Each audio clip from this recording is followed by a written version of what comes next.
Welcome to the Great Detectives of Old Time Radio. From Boise, Idaho, this is your host, Adam Graham. If you have a comment, email it to me, box13@greatdetectives.net. Follow us on Twitter at Radio Detectives and become one of our friends on Facebook, facebook.com/Radio Detectives.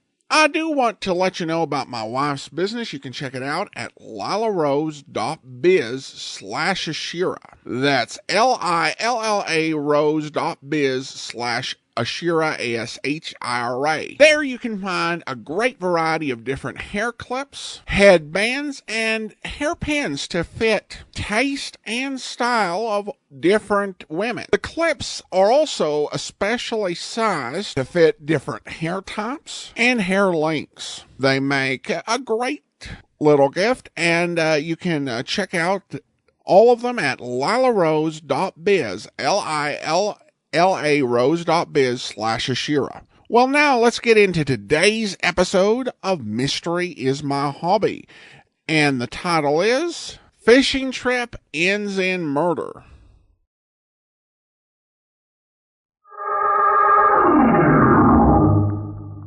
Mystery is my hobby.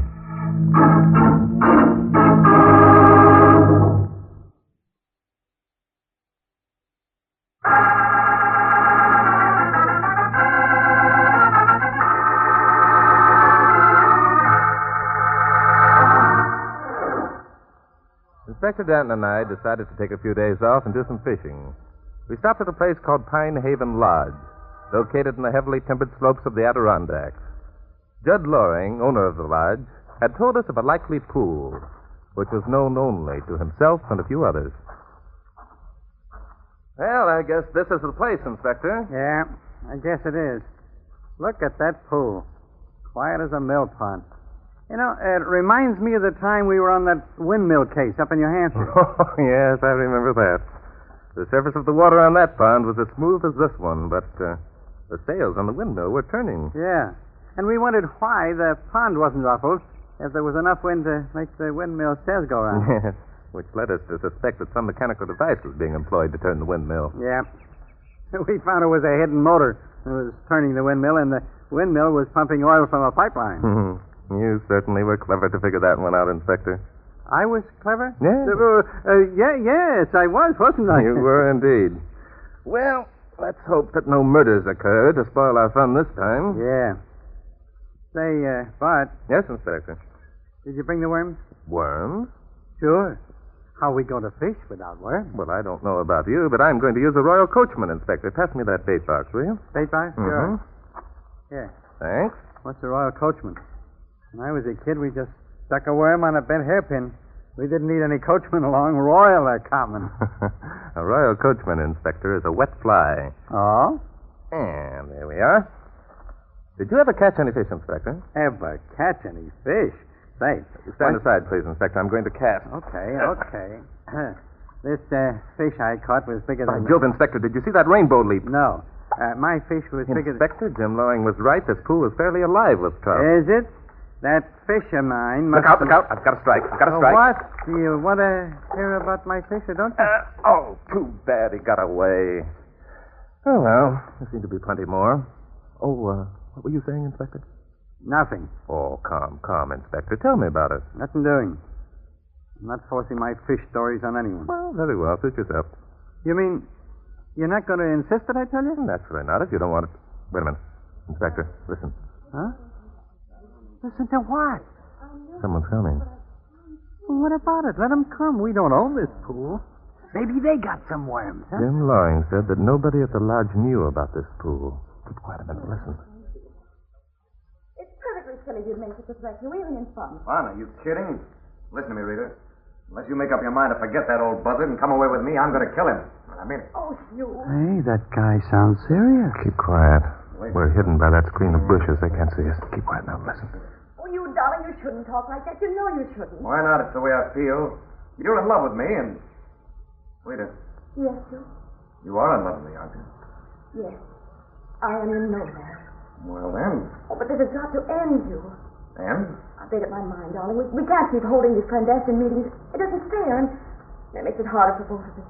And do you think it's going to be easier if we don't see each other, huh? Rita, be reasonable.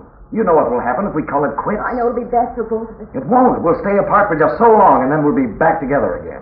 It's happened before. I know. Rita, listen to me. We were made for each other. No two people were ever more suited, and you know it.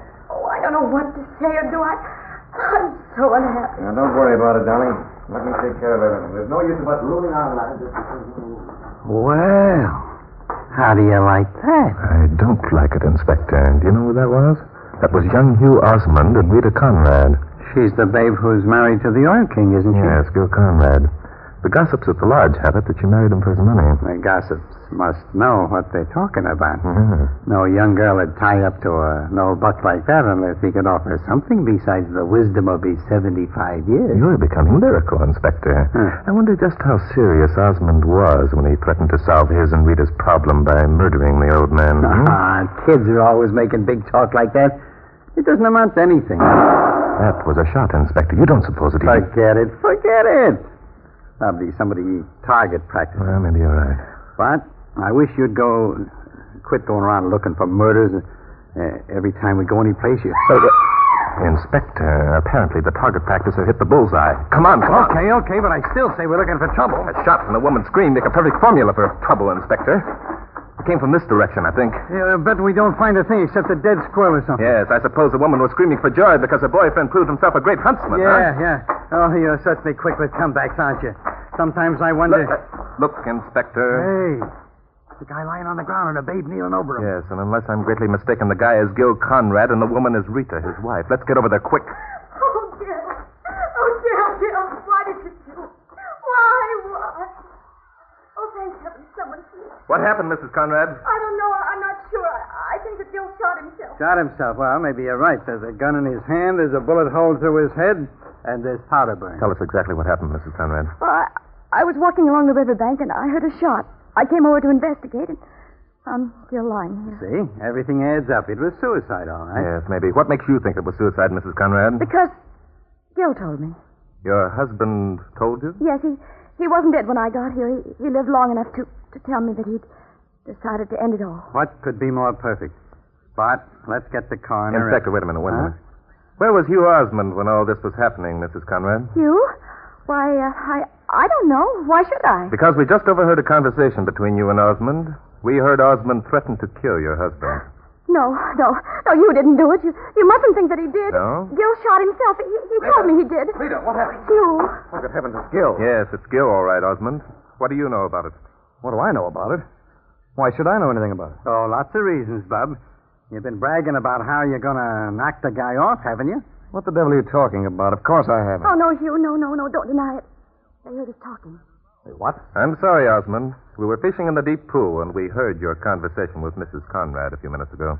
Well, what about it? Doesn't mean that I shot Conrad. I'd be a fool to think I could get away with anything like that. That's the most sensible thing you've said, Bub. What I want to know is why weren't you two together when you heard the shot? Oh, what's the use? If you overheard our conversation, then you know why. We didn't want to be seen returning to the lodge together. Don't answer any more of their questions, Rita. We don't have to, without a lawyer. You've already told them that Gil admitted suicide. If that isn't enough, How do you know that, Osmond? How do I know what? That Mrs. Conrad told us that her husband had admitted taking his own life. Didn't she? Yeah, but you weren't here, Bub. Why, I... Yeah, I. You two kind of got your wires crossed, haven't you? No, we haven't. What are you two trying to do? Trick us into admitting we're responsible for Conrad's death? Could be. The thing is, though, if we put the finger on you, we'll do it without tricks. But I take it all back. There's dirty work afoot. I quite agree with you, Inspector. Sorry, Osmond. You get your lawyer, we'll get the coroner. Then we'll take on from there, eh?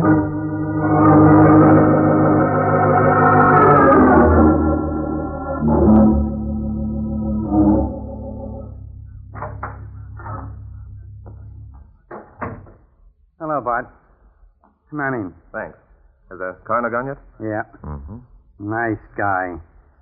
You left the whole deal in my lap. Where have you been? I've been having some further conversation with Hugh Osmond. I'm afraid he succeeded in selling me a bill of goods. What kind of goods? Osmond claims that when he heard the shot, he came running back. Just before he reached the clearing where Conrad lay, he heard Rita scream. So then, what did he do? He stopped behind some bushes and listened. He overheard Conrad tell his wife that he had shot himself. So that's how he knew Conrad had admitted suicide, eh? Apparently, yes. Do you believe him? I believe part of what he said. He showed me the spot where he'd been standing. It was close enough to the clearing so that his story could be true. Well, why did he keep hiding them after we arrived? Well, according to him, to see which way the wind blew. It was only when he believed that we were going to accuse Rita of murder that he decided to show himself. And that's the part of his story you don't believe, eh? I don't know, Inspector. I'm not sure yet. By the way, Inspector, what have you been doing? Oh, I've been getting along. Come over here. Well, discover something, huh? I modestly admit that I've discovered quite something. Well. Yeah. That's Conrad's body lying there on the couch, isn't it? It certainly is, Inspector. Note the bullet hole through his head. Yes. There's a clean hole all the way through. Yeah. Now, there are powder burns on the right side of his head, aren't there? That's correct, Inspector. Sure. And since we found Conrad holding the gun in his right hand, the setup would indicate that the guy is right-handed, wouldn't it? Quite true, Inspector.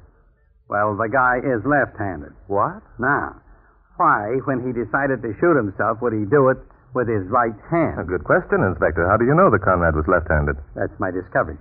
Look, I've been fishing through his pockets. I found his keys and his loose change in his left-hand pants pocket. By Jove, Inspector. Yeah. A guy who carries his dough and his keys in his left-hand pants pocket only does so because he's left-handed. So the way I figure it is, Mr. Gil Conrad was murdered, and someone tried to make it look like suicide. Amazing. Do you mind if I look through his pockets, too, Inspector? Go ahead. Who cares? If you don't want to take my word for it. Come. You know your word is as good as gold, as far as I'm concerned. As far as you're concerned. So everyone else thinks I'm a liar. Well, now who's that? Why don't you open the door and see? Possibly the murderer has come to confess his crime. Very funny. Huh. It's a babe. You, looking for someone, miss? Yes. I'm looking for Inspector Danton. Are you Inspector Danton? Yep, I'm Danton. Come on in. I'm Laura Bailey. Mrs. Conrad's my sister. I just heard about the terrible thing that happened to Gil. Oh, you did? You know anything about it, do you? I think I might be able to tell you something that will help explain why Gil took his own life. Oh, I thought you were alone, Inspector Danton. No. That guy standing up over there is Barton Drake. The horizontal gent is your brother-in-law. Barton Drake. Oh, I'm so glad you happened to be here, Mr. Drake. I've heard so much of you. My name is Laura Bailey. Sure, everybody's heard of Drake. How do you do, Miss Bailey? Did I hear you say you're Mrs. Conrad's sister? Yes. We were all staying here at the lodge together. Oh, I would have come sooner, only I couldn't believe that Gil was serious when I talked to him this morning. When was that, Miss Bailey? Shortly after breakfast. He asked me to come to his cabin. Now, don't tell us that he threatened to commit suicide. That's exactly what he did, Inspector Danton. You see, Gil had found out about Rita and Hugh. I see. And why should he talk it over with you, Miss Bailey? He felt that he had to talk to someone. He knew that I was his friend. I couldn't believe that Rita was being untrue. He asked me what I knew about it. And what did you tell him, lady? I told him that Rita was in love with Hugh Osmond. Why should I deny it? Rita is young and beautiful. Why should she waste her life on an old man? The thing is that Rita should have thought of that when she married the old man. These women who take a guy for his dough and then try to walk out on the deal get in my hair. It wasn't Rita's fault. Gil begged her to marry him. But she hadn't met Hugh then. Oh, nuts. So Conrad told you he was going out and commit suicide. Is that right, Miss Bailey? Yes. I didn't believe him, of course. He wanted me to talk to Rita, persuade her to forget Hugh. When I refused, he tried to work on my sympathy by threatening suicide. That is probably because he figured you were his best friend. Now, look, lady, we happen just a to minute, know that... Inspector. Huh? Miss Bailey, was your brother-in-law right-handed or left-handed? What a strange question. Why, he was right-handed. Uh-huh. You're sure of that, Miss Bailey? Of course I'm sure. I've known Gil for years. I'd most certainly have noticed any strange traits of character that he had. Now, just a minute. Just 1 minute. Lady, I'm too polite to call a female a liar, but I just got through proving Careful, Inspector, careful now. Huh? There's no doubt in my mind that Miss Bailey's telling the truth. Well, what was that, Bart? Of course I'm telling the truth. Gil was as right-handed as I am. Everybody knows that. That's just the point, Inspector. Everybody probably does know it. It's a fact that can be easily checked Because of that, I hardly think Miss Bailey would run the risk of lying. But doggone it, Bart, that means the guy probably did commit suicide. And you said yourself he was murdered. Murdered? Yeah. Oh, that's ridiculous. Of course Gil took his own life. On the contrary, Miss Bailey, your brother-in-law was very definitely murdered. Furthermore, it was either you or your sister or Hugh Osmond who murdered him.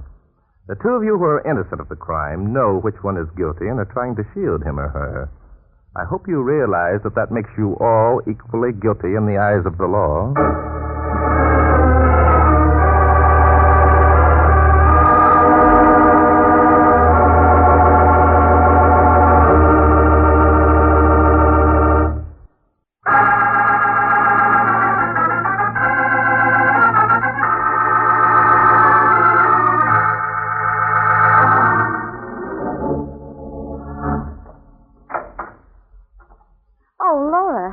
Come in, dear.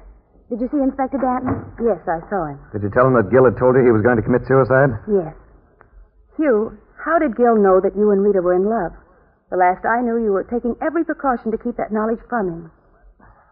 I told him myself. Hugh. Sorry, darling. I should have told you. I couldn't see the point in keeping him in the dark any longer. I went to him this morning and asked him to give you up. Oh, darling, you shouldn't have. And, of course, Gil refused? Not only refused, he wouldn't believe me. I guess that's why he sent for you, Laura. Undoubtedly. And you knew nothing of this, Rita? Oh, no. Gil acted strangely this morning, but I didn't guess what was behind it. Oh, Hugh, why didn't you tell me? Well, why should I? It would only have made you more unhappy. I hope that I could make you see things my way. Oh, I wish I had. I wish I'd seen things your way a long time ago. Perhaps this never would have happened then. Darling, everything's going to be all right. I'm afraid everything isn't going to be all right, Hugh. What do you mean? Barton Drake is convinced that Gil was murdered. He says that he can prove it. Oh, that's nonsense. I hope you're right, Hugh. Mr. Drake says that one of us murdered Gil. He says the two who are innocent are trying to shield the guilty one. He says that he has the proof, Laura? Yes. I don't believe it. If he knows that Gil was murdered and that one of us is guilty, why hasn't he made an arrest? Because he isn't sure yet which one of us three committed the murder. Laura, you sound as though you believe one of us is guilty. I do. Laura. Don't look at me, Laura. I didn't do it. Oh, Laura, you don't think that I had... Say, where were you, Laura, when Gil was being murdered? You see? None of us actually trust the other, do we? Well, what are we going to do about it? Is the guilty party going to confess to save the other two? Laura, you don't know what you're saying. Of course we're not going to confess. I mean, you didn't. Of course I didn't. It certainly wasn't I. Laura. Control yourself, darling. I'm not going to confess either. I didn't murder Gil, but I know who did.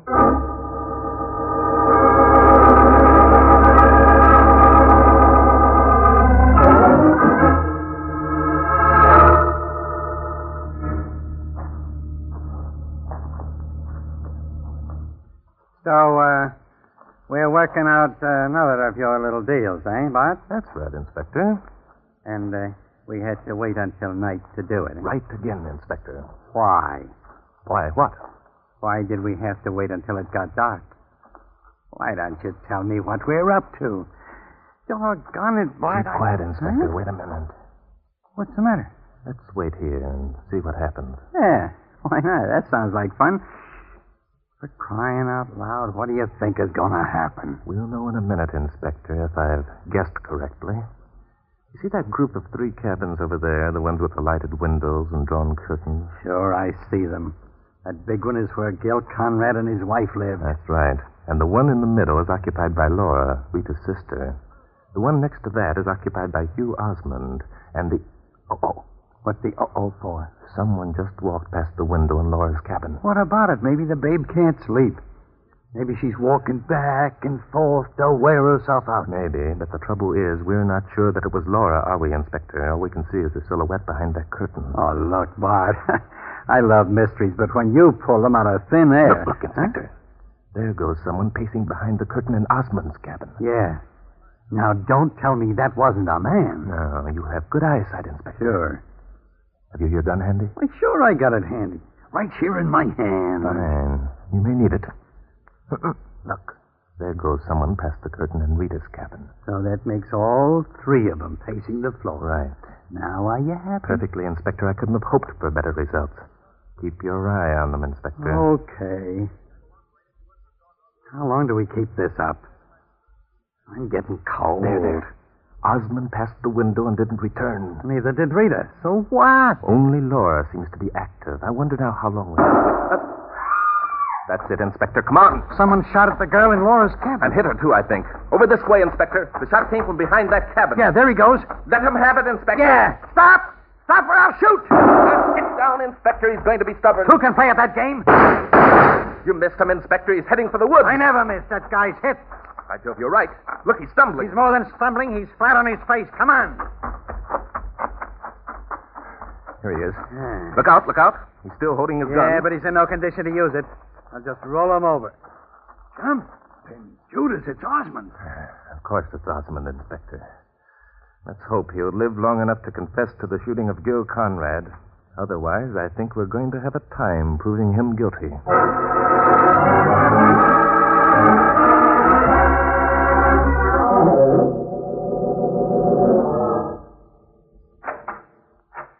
Oh, it's Mr. Drake. Yes, it is. Is your sister seriously hurt, Mrs. Conrad? No, the bullet just grazed her neck. Oh, I'm glad. I sent for a doctor. He should be here any minute. Doctor won't be necessary. I've taken care of Laura. Oh, you have? Mr. Drake, Yes? it was you, wasn't it? Yes. Yes, I'm sorry, Mrs. Conrad. You must have loved you very much. Is he dead? Well, Oh, Inspector. Is he dead? Yeah, he's dead. Lived long enough to tell us it was him who shot your husband, lady. You know, that's something I can't figure out. He didn't have to confess. Why did he? Well, the answer to that's pretty obvious, Inspector. You knew he was going to die. He didn't want anyone else to be blamed for a crime he had committed. Yeah, I guess that must be it. Even when he passed out, he didn't know we had him pegged for the crime.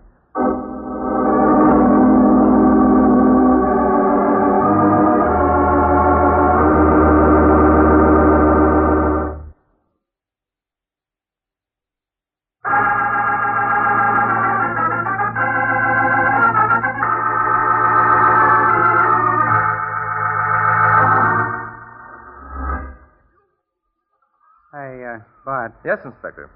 that royal coachman of yours doesn't seem to be doing much good. Ah, patience, Inspector. Patience is the virtue of all fishermen. Patience and silence. I see what you mean. Thank you. Wish we'd brought along a set of chessmen.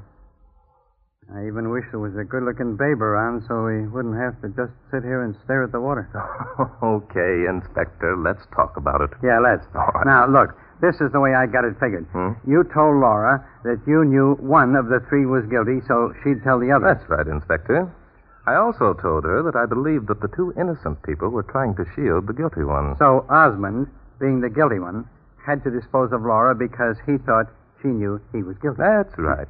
He also knew that if she continued to shield him and was found out, she was going to be held as an accomplice. He knew that Rita would never give him away because Rita was in love with him. Right you are, Inspector. You know, Laura actually hadn't much to gain. He was afraid she'd break down, which she probably would have, too. Huh. Now, there's two other things. Two, Inspector. What? Yeah. How did you know that Conrad hadn't committed suicide? Well, that one's easy, Inspector. You see, Conrad was shot through the head. That means he was killed instantly, doesn't it? Well, so what? So, Rita told us that when she reached him, he lived long enough to confess to his own suicide, remember?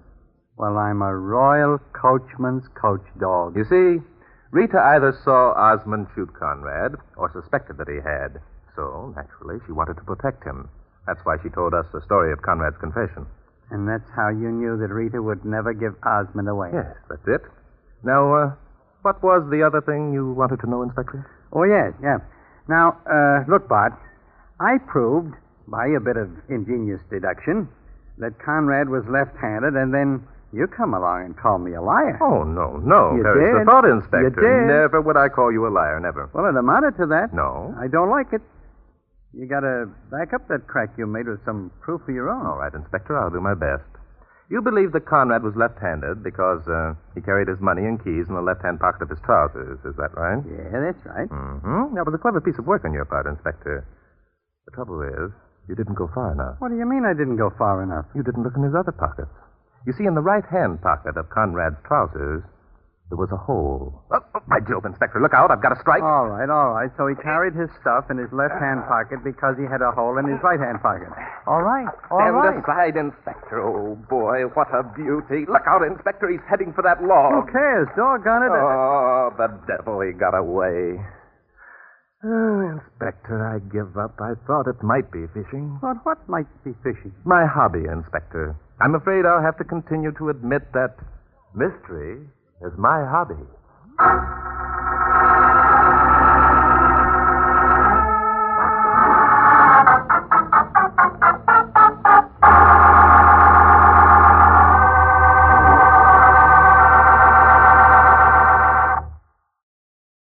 Welcome back. Well, that was a bit of an obvious clue that Barton Drake used to solve the murder. I also do have to wonder about a wealthy man who can land a gold-digging trophy wife, but can't seem to afford a pair of pants with two working pockets. I mean, if the guy had been poor, well, yeah, obviously I could see that. That would make sense. But a millionaire, I mean, I just can't see it. I mean, unless it was a case where somehow just before the murder, he noticed a hole in his pocket and then moved everything over. And maybe he was shot, heading back to the cabin to change his pants. In which case, I can't really blame Inspector Danton for not thinking of that, because that's such a random thing to happen.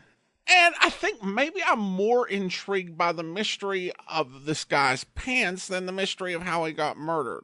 Now, I do want to go ahead and thank our Patreon supporter of the day. Thank you to Ken, Patreon supporter since March of 2020, currently supporting us at the Detective Sergeant level of $7.14 or more per month. Well, that will do it for today. Join us back here tomorrow for yours truly, Johnny Dollar, and we'll be back next Thursday, another episode of Mystery is My Hobby. In the meantime, send your comments to box13 at greatdetectives.net. Follow us on Twitter at Radio Detectives, and become one of our friends on Facebook, facebook.com/Radio Detectives. From Boise, Idaho, this is your host, Adam Graham, signing off.